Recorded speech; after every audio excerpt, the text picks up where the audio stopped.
আমার লাশ শুইতে না দেয়। শেষ শেষ দুনিয়াতে আমার আত্মায় কষ্ট পাইবে যে কি করলাম আর কি পাইলাম। আমি মন থেকে দিল থেকে তাদেরকেও অভিশাপ দিই, আমার মতো একদিন যেন তারা এই জায়গায় আসে। এদেরকে সোনার স্বামীসো করে মানে দুধ খাওয়াইছি, এত বেশি ভালোবাসছ না তোমারে, এরা জীবনে বহুত কষ্ট দিব। আজ সেই কথা, তাদের কথাটা আমি অক্ষরে অক্ষরে পাইছি। আমার ভাবিরা কইতো, যখন বস্তা বড়ি বড়ি টাকা দিছিলাম তখন মানে সব ঠিক আছে, আচ্ছা বুঝলাম ছেলেরা হইতে পারেন, এটা মানি নিলাম, কিন্তু মেয়েরা কেমনে হয়, মেয়েরা কেমনে বাপকে এত অস্বীকার করে। মানে আমার জীবনে এই প্রথম দেখলাম আপনাদের কাছে এবং আইনের কাছে আমি একটা ডায়েরি দিয়ে যাব, এই ডায়েরিটা আপনারা থানায় পৌঁছাই দিবেন, আপনাদের দায়িত্ব, বুঝছেন। এই ডায়েরিতে আমার সব কিছু লেখা আছে, তারা আমার সাথে কি করছে। এই টাকা পয়সাটাই হইল আমার সবচেয়ে জীবনের কাল। ওনাদের গানের উপর আমারে উঠাই দিয়ে গেছে, আজ পর্যন্ত দেখতে আসেনি, অন্তত খোঁজটা নেয় না। দেখেন তো দূরে কথা, খোঁজটা নেয় না। এইটা কি ধরনের ছেলে, এটা কি অশিক্ষিত? অশিক্ষিত হইল এক কথা, আর আমার মেয়েকে অশিক্ষিত, যে মেয়েরে আমি পুতুলের মতো রাখছি, বুঝছেন। আমি কি তাদের কাছে টাকা পয়সা চাইছি? কিচ্ছু চাইনি, ভালোবাসা চাইছি। যাকে এটা আমার ভাগ্য আছে। আমার জীবনে আমি বহুত বিদেশ করছি, বহুত টাকা কামাইছি, বহুত টাকা খরচও করছি, বুঝছেন। আজ দুরবস্থায় ওনাদের ধার পান্তে পড়িয়েছি, ওনাদের দয়ায়। ওনারা যে এতটুকু করছে, এতটুকু করে, এটা আমার জন্য হাজারো। আমার শুধু একটাই অনুরোধ থাকবে, আপনারা এই জিনিসটা মানুষে দেখাইবেন, আমার ছবিটা দেখাইবেন, ছেলে মেয়ে যেন দেখতে পায় যে তার বাপ কী অবস্থা আছে, বুঝলেন।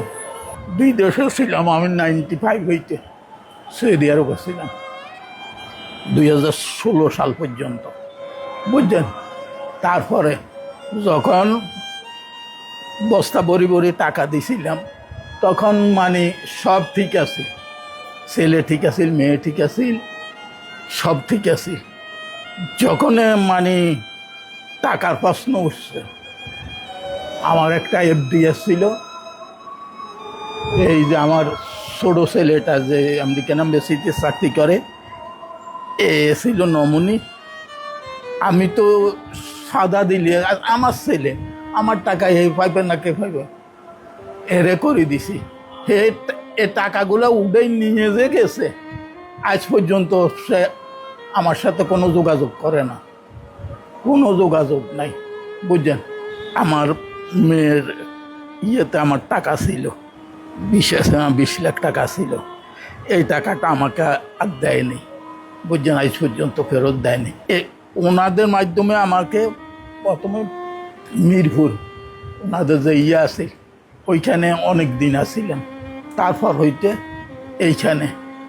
এখন আমি আপনাদের কাছে এবং আইনের কাছে আমি একটা ডায়েরি দিয়ে যাব, এই ডায়েরিটা আপনারা থানায় পৌঁছাই দিবেন, আপনাদের দায়িত্ব, বুঝছেন। এই ডায়েরিতে আমার সব কিছু লেখা আছে, তারা আমার সাথে কি করছে। এই টাকা পয়সাটাই হইল আমার সবচেয়ে জীবনের কাল।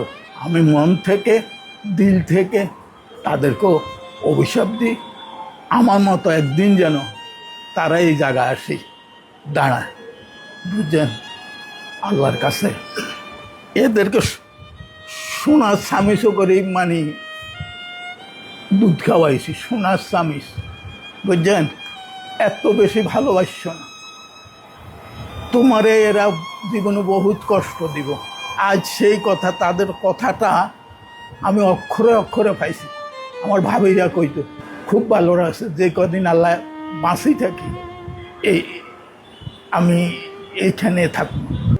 আমার ছেলে মেয়ে আত্মীয় স্বজন কাকেও যেন আমার লাশ শুইতে না দেয়, শোয়ার কারো কোনো অধিকার নেই, একমাত্র ইয়ানের মানুষেরই আছে আমার লাশ শোয়ার অধিকার। আমার সন্তানদেরকে আমি এইটাই বলবো যে দেখো, আমার সাথে তোমরা যারা যা করছো এটার ফল তোমরা পাইবা। এইটার ফল আল্লাহ তাআলা, আমি দিল থেকে বলি রাখছি, এইটার ফল আল্লাহ তোমাকে করে দিবে, একদিন না একদিন দিবে। এটা ফল তোমরা ভোগ করতে পারবা। পরে আমারে তো ওনারা জায়গা দিছে, সেটা খাইবার দিছে, থাকার জায়গা দিছে, এদেরকে আল্লাহ যেন এইটাও না দেয়। বিশেষ করে আমার মেয়েকে যেন না দেয়। শেষ দুনিয়াতে আমার আত্মায় কষ্ট পাইবে যে কি করলাম আর কি পাইলাম। বাবা বলতো, ও খোকা, যখন আমি থাকবো না